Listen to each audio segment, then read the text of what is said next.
Stoic you have ever heard of told you the same thing. Control yourself, master your emotions, be unmoved, be untouchable, be hard. And then there is Hierocles, who looked at all of that and said, the most powerful thing a human being can do is expand within love, not suppress love, not rise above love, expand it. He was the quietest philosopher in the Stoic tradition. We barely know his name, we barely know his face, we don't even know when he died, but what he left behind, buried under volcanic ash for 2,000 years, carbonized and nearly destroyed, is the most human idea in all ancient philosophy. It might be the one thing the Stoics were missing. Hierocles lived in around the 2nd century AD.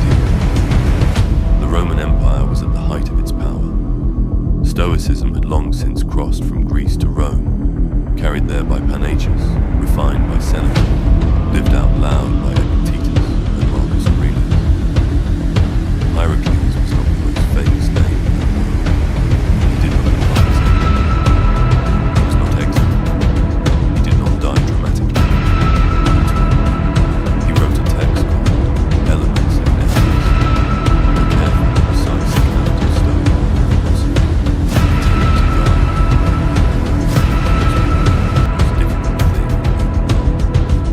how to live,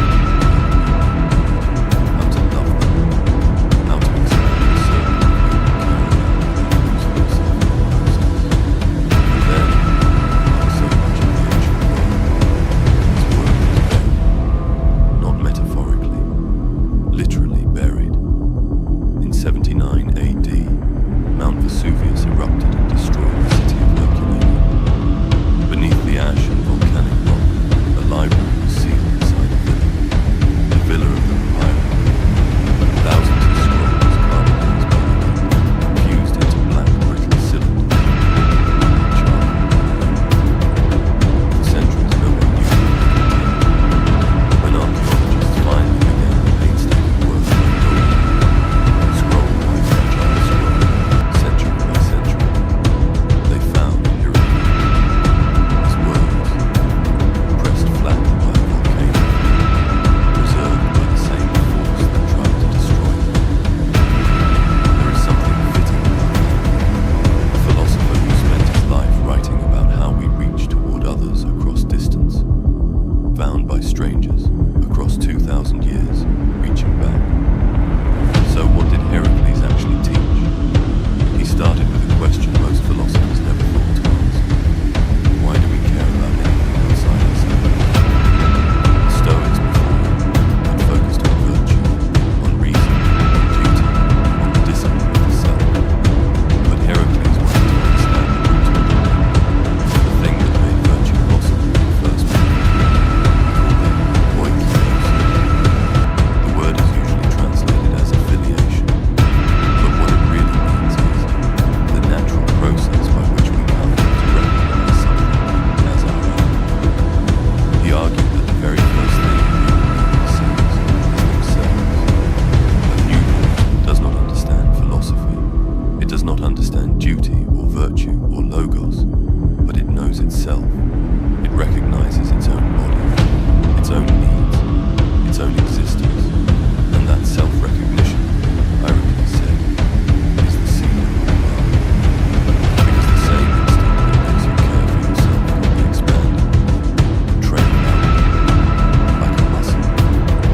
He described it with a diagram that stayed alive for 2,000 years. Imagine a series of concentric circles.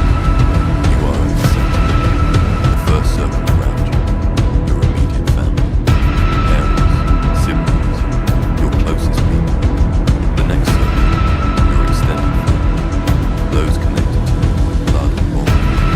The next circle, your neighbors, your community, the people who share your daily life. The next circle, your city, your nation, and the outermost circle, all of humanity, every person alive, every stranger you will never meet. Most people treat these circles as fixed. The inner circle gets everything, the outer circles get nothing. Strangers are strangers. The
That means yourself first, not selfishness, self-knowledge, self-care, self-honesty. Do you know who you are right now? Do you treat yourself with the same basic dignity you extend to others?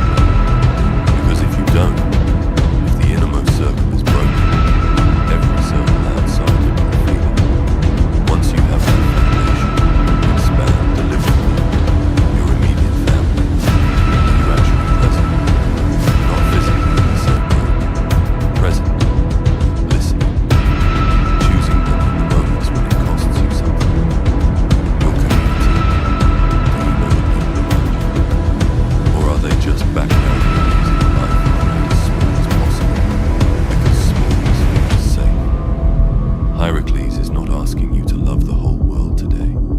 He is asking you to move one circle outward. Just one. Find one relationship in your life that has drifted to the outer ring that should be closer. The parent you stopped calling. The friend you've been meaning to. A person in your community you've been walking past. Draw them in, not with grand gestures, with presence, with attention, with the quiet choice to make someone feel like they matter to you. Because here is what Hierocles understood that most people spend their whole lives missing. Love is not a resource that runs out when you give it. It is a capacity that grows when you use it. The more circles you draw in, the more of yourself you have to give, not less. We barely know his name. We don't know his face. We don't know where he was born or exactly when he died or whether anyone stood by his side at the end. What we have is a burnt scroll, pulled from under a volcano, unrolled by strangers who had no idea what was inside. And inside, the most wild and radical idea of Stoic philosophy, that the work is not to shrink yourself, it is to expand, circle by circle, person by person, day after day, choosing to bring one more person into the radius of your care, not because it is easy, not because they deserve it, not because the world will notice, but because that is what a human being is capable of, and because the alternative, the small, defended, contracted life where only the innermost circle matters, is not strength, it is fear wearing the mask of discipline. Hierocles spent his life writing about love and died without credit. His words were buried in ash for 2,000 years, and they still found their way to you. If that is not an argument for expanding your circles, I don't know what is. If this video found you at the right moment, go to the comments right now and write one thing. I will not break. That is not a message to you. That is a promise to yourself. Tell this family. Which philosopher should wear the next mask? Drop the name below. If you're new here, this is what we do. Every week, one philosopher, one story, one lesson sharp enough to cut through everything. Subscribe, turn on notifications. Don't miss what's coming. Until next time, wear the mask.